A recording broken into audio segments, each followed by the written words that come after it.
Hi guys, you're listening to Elizabeth Mulhane and welcome to this lecture.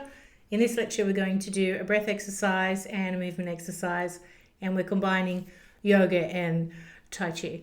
And so it's just the first three movements of the Shabashi set 1, and you can incorporate that into your own style, into your own breath work, and then learn to incorporate movement into the children's breath sessions, which is a great way to practice conscious breathing for children. When we add a bit of movement, we don't need to lay them down. If it's not rest time, we want them to be able to understand that they can consciously breathe without the need to lay down to do that. They can sit up, stand up, be moving, and keep it enjoyable. Okay, so this breath's called, commonly known as yogi breath or ocean breath. Its Hindu name is Ujjayi pranayama. And so to demonstrate, what I'm going to do is pretend it's a cold day and I want to warm my breath, warm my hands with my breath, warm my body with my breath. And this is what this actual breath style it can be intended to be used for. So when it's really cold and you go, and it's a real for your out breath. So you do that too, just breathing in through the nose,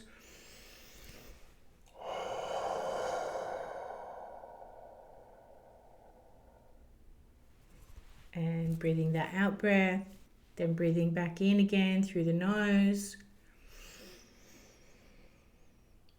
and doing that same for the out breath.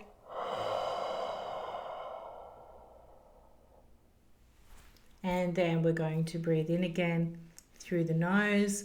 And this time, let's not use our hands, but let's just put our fingers on our throat there for the out breath. So we're going to go, then breathe in and out. Okay, so now do a normal breath and see the difference.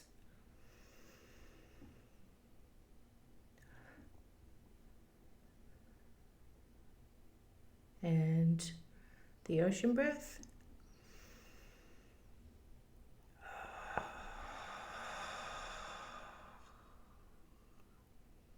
And a normal breath.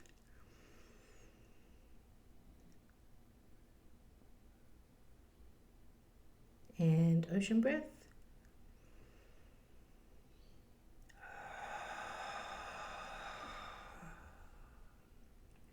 Okay. So can you see you actually there is a muscle reaction in the throat when you do that and that's the whole point of that breath. It's to really activate that, and it warms the body. It's like stimulates your circulation, and it's very good for your health. And when we practice deep breathing exercises, it's good for the indigestion, not just your well-being. It's really good for just metabolism and maintaining circulation. Okay, and so in a minute I'm going to put on the just the first three movements of the Shabashi set 1, and you can follow along with those movements. And then in that one, I just show you how you can, I'm doing like an advanced, so I'm not doing it out of my mouth, I'm doing it through my nose. So I'm like breathing in,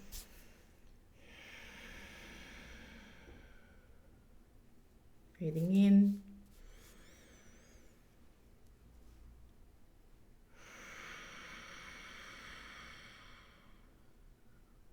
so I'm still doing that sound just with my nose, which is a more advanced form of it. But when you're starting out, it's good just to do that beginner form and really get really good at it. And then so when usually with Tai Chi you try to have a very quiet breath, whereas with yoga sometimes we have that deeper, louder breath. And it is important to make sure that you don't end up breathing loudly in your everyday living. You can find if you do a lot of breathing exercises and a lot of heavy kind of breathing exercises like this one is, you can end up a little bit of a heavy breather. It did happen to me for a while. I had to be very conscious. Like my Cub Scout children would like just sort of look, and then I'd know, oh my goodness, they can hear me breathing. And like I've lost a bit of hearing, and so I can't always hear myself breathing. And so just their look always gave me, that notion like, oh goodness, they can hear me breathing. And so I had to really relearn to just quiet my breath all the time, because no one wants a heavy breather.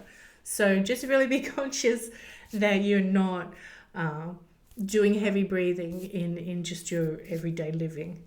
Okay, and I'll show you the three movements, which I've pre-recorded. I'm going to play, and then I want you to understand that when we're doing this with kids, we obviously don't need to teach them the formal way of moving with Tai Chi, but if we can get them to embrace that conscious breathing doesn't have to be about laying down on the ground or even sitting still. Okay, it can be moving. So just with an in-breath, we're just breathing, like for example, it's just an example. Arms up for the in-breath, and then arms down for the out-breath. And you can get creative and say, we're doing butterfly wings. We're pretending to be a bird. All right, so we're just really syncing the movement and the breath, and it's a synchronization of movement and breath, and we're introducing them to this particular style of conscious breathing. And we can say this is ocean breath or yogi breath, and teach them that way. That's fine to label that kind of breath that we're doing with them. And it's just another creative, novel little way to introduce mindfulness of breath to them. And what I would also like to explain for us as the adults, that we can take this to the next level consciously, to also gather energy in a more advanced way, where I'm putting a torus on the screen there. You can see the human body, how we have this huge just electromagnetic energy flowing out from us.